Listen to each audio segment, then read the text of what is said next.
about Ace. Will they?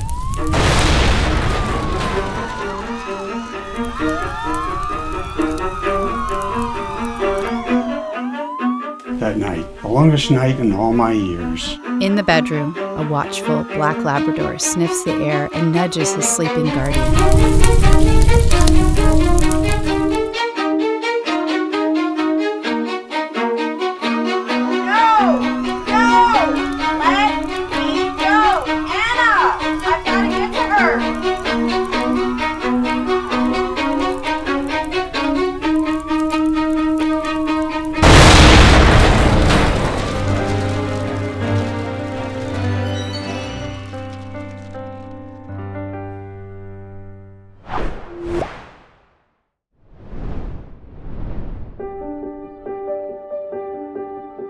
I am so excited that we're finally telling the story of Ace.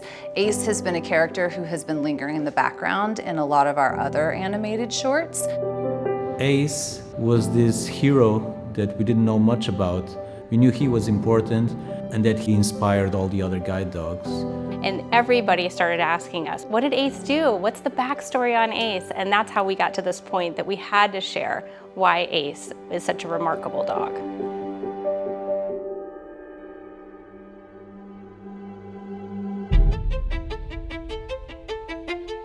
As a director, I always try to keep things fresh and try not to redo what we already did.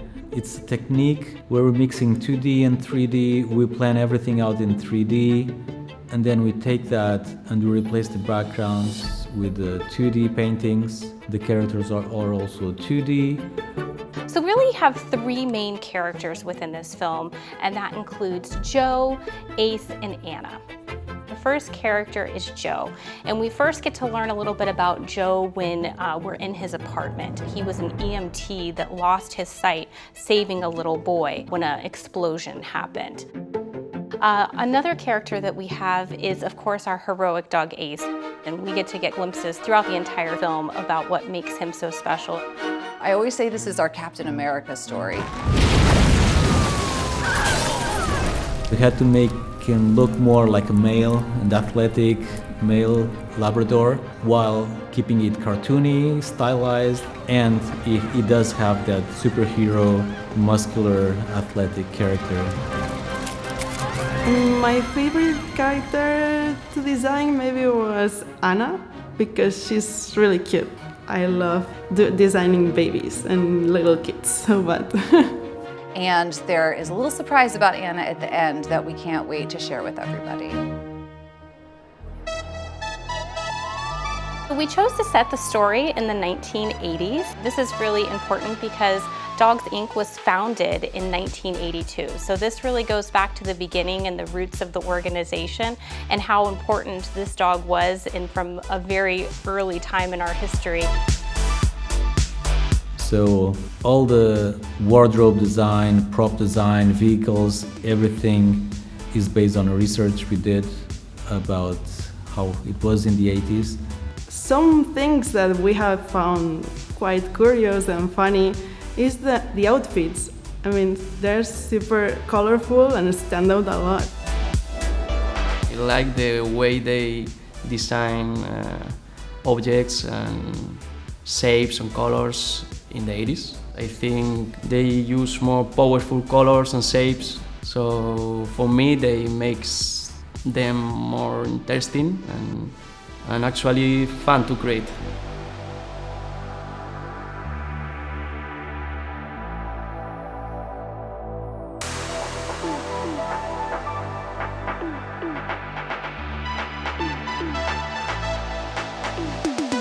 I think it's really beautiful nostalgia. It's a lot of fun and something totally different than anything that we have thus far put out into the world.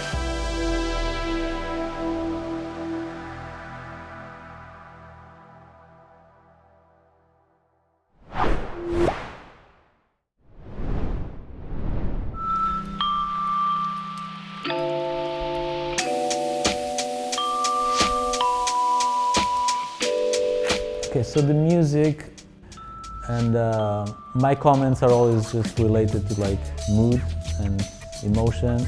And from then on, we kind of just just let Aurelian do his thing.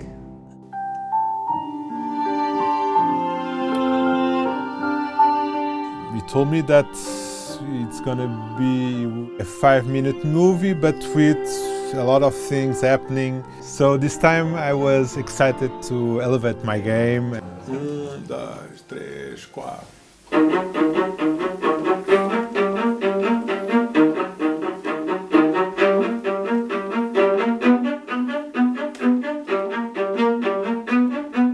We wanted something more epic, more big.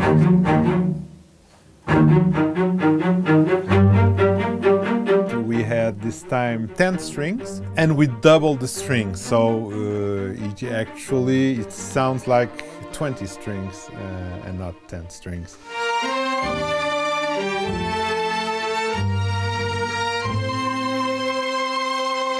Each little piece of music, it's a cue.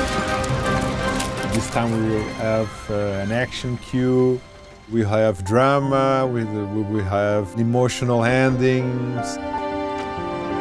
So everything will be on a bigger scale this time. In this case, it's like in the other movies, there's no dialogue. So the images are telling a story, but the music needs also to tell the story and to help to convey the emotions that we need people to feel. So I'm hoping that the music can achieve that, of course.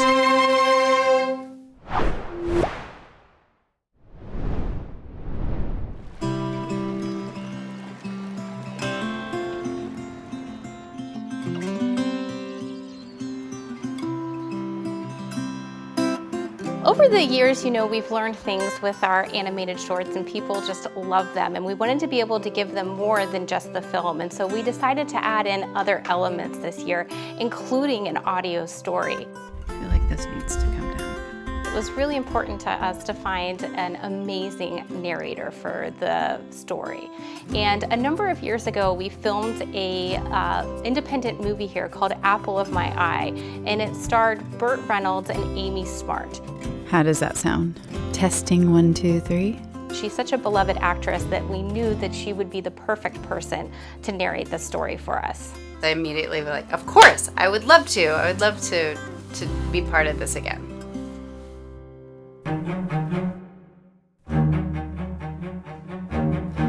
Chapter 1, December 1984. The city never sleeps.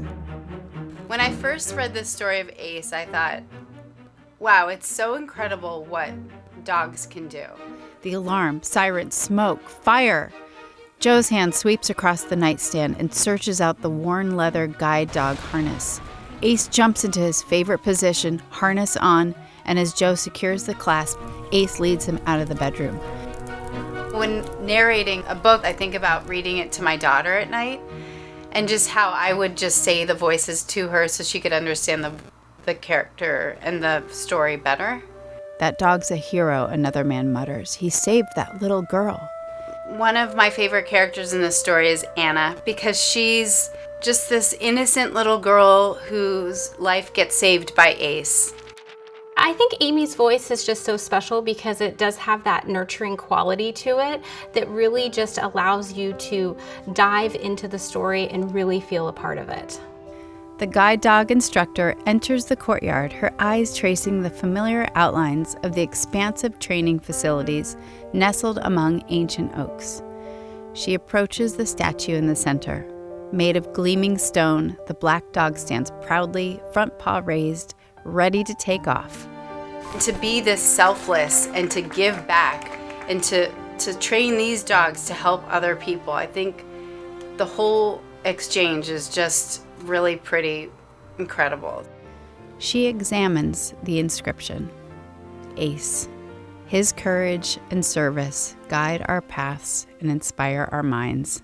Does it get emotional for you? Yeah, I think myself being an actor, I can so fast put myself in the shoes of whoever. And I'm like, it's so touching. I'm such a sap. Ace, my old buddy. You'll always be my hero, Anna whispers. Her gaze descends, settling on the time-worn teddy bear cradled in her arms.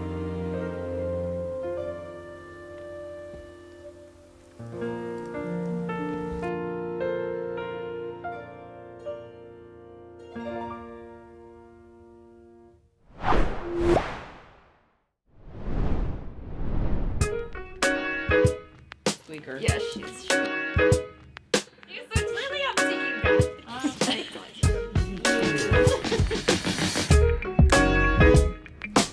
Check that, yeah. Okay, good.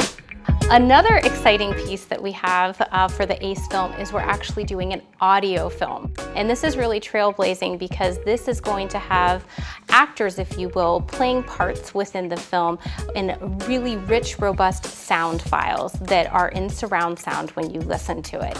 No visuals, no narrator, just you, lost in a soundscape so lush, you'll think you were dropped into the middle of the action. We wanted to create another immersive experience for people to enjoy our film, and particularly our graduates and other people with visual impairments. And we're really fortunate that just south of our campus in Sarasota, Florida, is Ringling College of Art and Design. And they have a studio lab dedicated to sound design. And they were the perfect match for us for this project. When I first received the script for ACE, the audio film, I thought to myself, wow, this is really cool because I'm always used to putting the sound with the picture. Are we rolling? Rolling. The thing that is really exciting about this is that we used graduates of Dogs Inc. for all of the voices. We're eager to hear your story. Can you tell us about that night? I remember sitting on the bench, taking off his harness, feeling the warmth of his head underneath my hand. You have people that aren't really actors or actresses, but you have to get them in that mode. Just imagine, like, you were there in the middle of a huge fire covering this story. Hear a child's cry, then pure terror. Without missing a beat, Ace heads back into the blaze. Bring the stretcher now! No! No! Let me go! Let me go, Anna! I've got to get to her! Everyone was super receptive to direction and worked closely with us to get a great performance in every scene. So you just kind of stand over here in the corner and cry. Can you do that? All right, okay.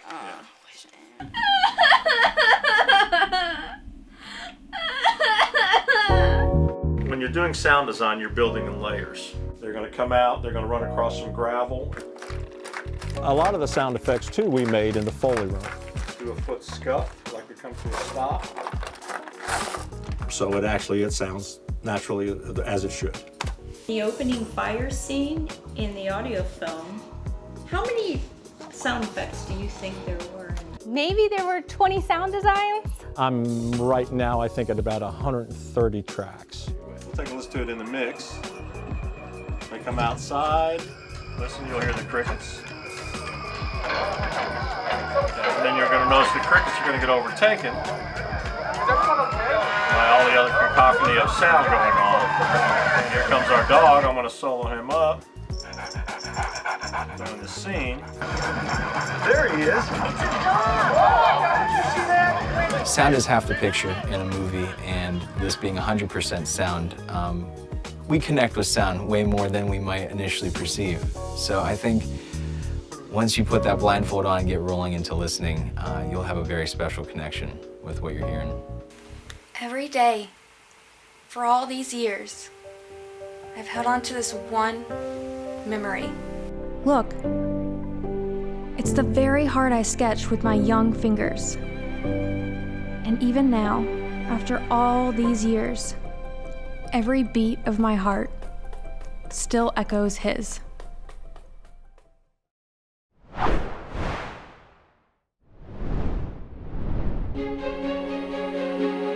When we created the story of Pip, Ace was a mystery to us. We saw him on the memorabilia on the wall and of course on the iconic Ace statue. But The Ace Easter eggs continued on in our other films. If you've seen all the other films, then it's kind of like a reward to all the audiences who have been following these stories. We have Lucy's Bakery, which actually pays homage to our last film, Lucy.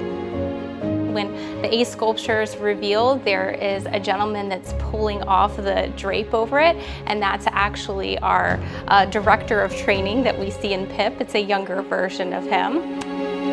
The thing that's so exciting about this film is it gives us this full circle look at this instructor that we've seen throughout the entire series of films that we've done here at Dogs Inc. And we find out that the little girl that Ace rescued becomes the instructor.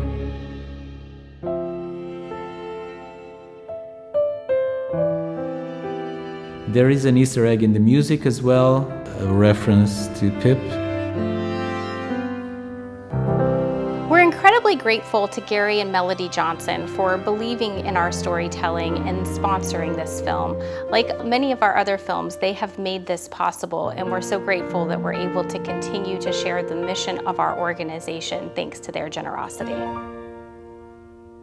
There are so many pieces of everybody that we love here at Dogs Inc. that we're able to fold into the story in a really unique way. And I think that you can really feel the weight of all of that love and intention behind all of the characters that we create here.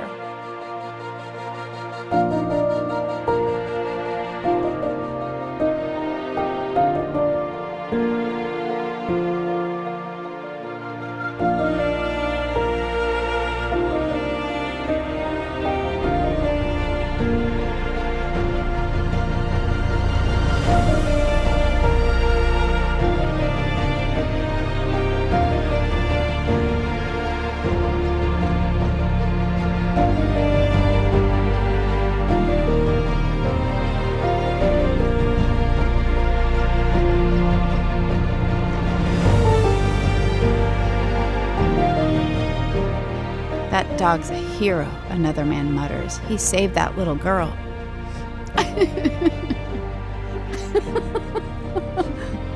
No visuals, no narrator. Taylor is my heart. I love her.